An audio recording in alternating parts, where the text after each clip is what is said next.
How I improved my cardio. So first of all, why should you improve your cardio? Cardio is easily harder than training to failure in the gym. The only thing close to it is a heavy set of squats. In extreme cardio, you have to endure pain for half an hour versus extreme exertion for a minute max in weights. The main benefit of cardio, other than the obvious physical benefits for heart health or cardiovascular health, is getting used to pain and getting used to tolerating pain and performing well under extreme pain, especially when you don't want to do it. So why trust me? I recently went from not being able to run a kilometer without stopping to making reserves for my region in cross country. And my 6K time, I believe, is around 28 to 29 minutes, which is a good improvement for me. So how did I improve my cardio? Number one, playing a sport. By me playing football and training twice a week, in total doing high intensity cardio 3 times a week, when I don't even count the actual running bit, that made the biggest difference. When your goal is to run more and running is guaranteed to bring pain, with your only gratification being a few seconds off your PR, you lose motivation as your body wants to move away from the pain. But when running is a secondary goal and your actual goal is to defend the guy opposite you or do an overlap to help score a goal or outpace the guy marking you, you forget about all the pain of running because your actions now lead to a form of instant gratification. You instantly slide tackle the guy trying to dribble you. You instantly get the cross. You instantly skin the defender who thought he's good enough to stop you. When you reward yourself with healthy forms of instant gratification like this, you perform better as the pleasure is closer to the pain. One exception to this is people who have the extreme David Goggins mindset. They won't need this tip, but I had the belief that I could also develop this mindset and that it's realistically achievable, but it's not that easy. He says in his book that most people stop at 40% of exertion. I get told that I train very hard, yet I only think I'm stopping at 60% in cardio. But in calisthenics and weights, I train to failure.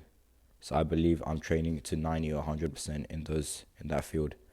But in cardio, I'm still not good at training to what you would call failure in cardio. I'm not even sure what that means, training to failure in cardio.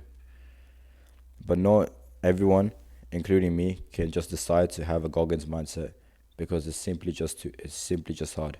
So training a sport helps your cardio immensely by taking your mind off the pain of the running and taking it and focusing on something else. Point number 2 is diet.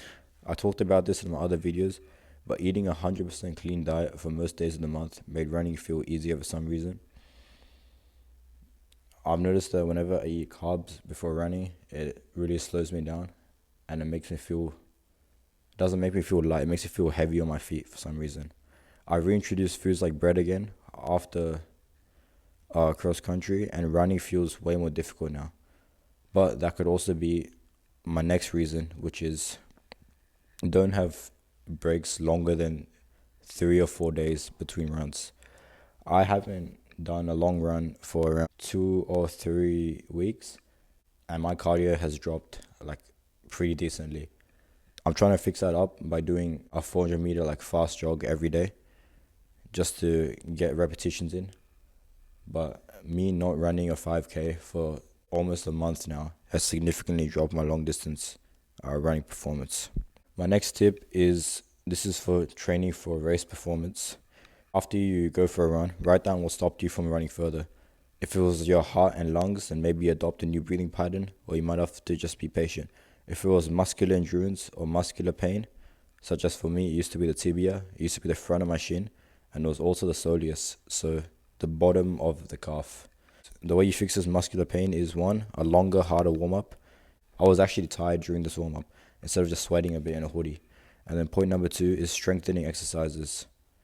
The important thing to make a distinction of is you need to find out if you have weak muscles or tight muscles. You can check this through checking your range of motion for a muscle group. If your range of motion is good, but it just hurts, you have weak muscles. But if your range of motion can't reach what you wanted to reach, then you have tight muscles. Tight muscles, you need to stretch them, and weak muscles, you need to strengthen them. I had very flexible muscles, but they were just weak and underdeveloped, so I had to strengthen them. So to fix my tibia, I did tibia raises and weighted calf raises for 2 weeks, and my cardio improved significantly. This is also way easier than actually going on a run, and it still improves your cardio performance Doesn't improve your cardio, it improves your race performance. I literally feel after doing these TBI raises for a week or two that I would just stop getting lower leg pain. That I could literally run with, I felt like 10-15% more effort as that one was gone. One mistake I made was aiming for a perfect cardio workout every time. I aimed for every run to be a 5K. I was consistent for this for a week, but then I fell off. I should have consistently just done 2-kilometer runs or even just a 400-meter run if it kept me consistent instead of aiming for perfection every time.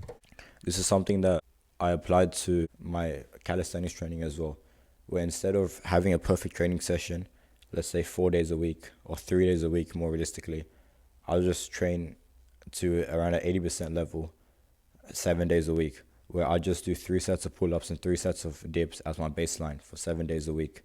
And I felt more progress in that. I'm starting to apply this more to my cardio, where I'm doing just minimum a 1-minute jog a day. If I'm jogging for at least a minute a day, then I'm counting that as progress. And then eventually I'll up that up to 2 minutes, 5 minutes, 10 minutes. But right now, I'm just trying to avoid the mistake I made at the start, which was having big gaps between my training. So overall, the reason why you should improve your cardio is to get used to mental pain, is to get used to physical pain, is to perform well when you're in a state of pain. How I did this: 1, playing a sport, which took my mind off the pain. Next point was diet. Clean foods equal better running performance. Next point was where you write down your bottleneck after each session and you aim to fix it. It could be tight muscles, it could be weak muscles, and it could be your breathing. And then mistake number 4 was aiming for perfection. And then the main mistake, aiming for perfection every workout. So if you follow these steps, you could probably make progress way faster than me. But I just thought I'd share these tips. Thanks for watching.